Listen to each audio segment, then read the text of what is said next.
father being put out to the world in the most disgraceful way. And the idea that Camilla, spinner Camilla, is somehow the Peter Mandelson of the royal operation, manipulating the global media against Meghan because she might be too popular. Dan, it's for the birds. I know.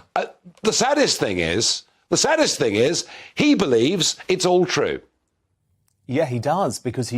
Okay, I'm listening. You have my attention. He surrounded himself by yes men and by people who add to this world of delusion rather than actually sometimes giving him some necessary home truths. So, OK, Nigel, you're King Charles. What? You're Prince William. How do you deal with this guy? Because they hate him now, Nigel, or they hate what he's doing at the very least. I think Charles actually wants to reconcile. But from what I'm told, William sees... What the hell? Absolutely no way back. This is nuclear level anger from William now. So I think that parents, I think parents can reconcile themselves to all sorts of things their children have done. I think when brothers fall out in a way like this, it's forever. I don't see that rift being mended. And if I was William, in his position after what's been said and what's been done, I wouldn't even want to reconcile. So I don't think that'll happen. But I do ask myself a question. Okay.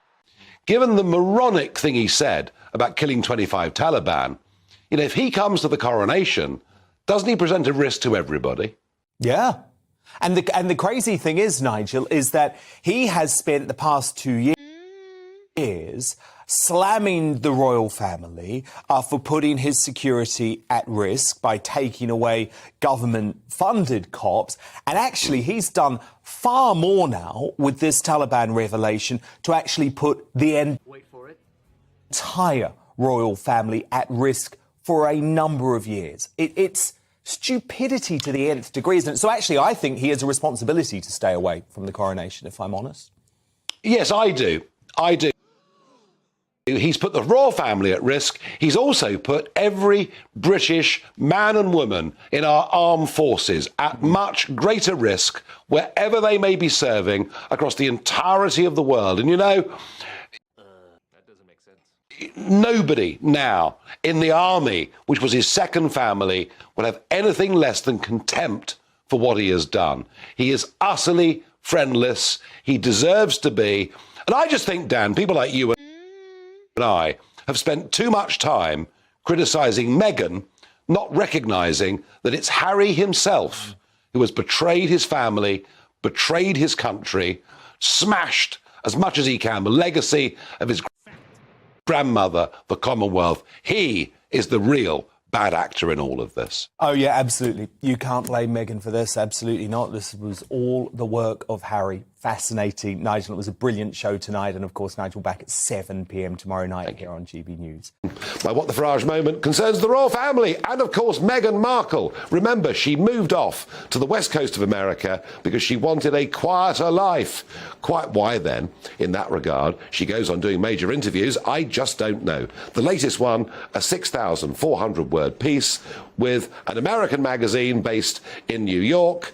And one of the revelations is that she met a South African man who told her that they danced in the streets and rejoiced when Meghan married into the royal family, just as they did when Nelson Mandela was released from prison.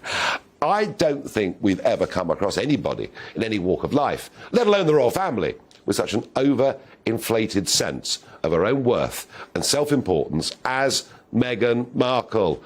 And it's pretty clear from this interview she doesn't intend to stop talking. So much of what she says is completely and utterly untrue. The damage she and her husband are doing to the Queen and to the royal family is absolutely incalculable. I do think, not just here, but in America too, people are beginning to wake up. These two self-obsessed hypocrites, liars, are in the end going to be ignored by everybody. At least I hope and pray so.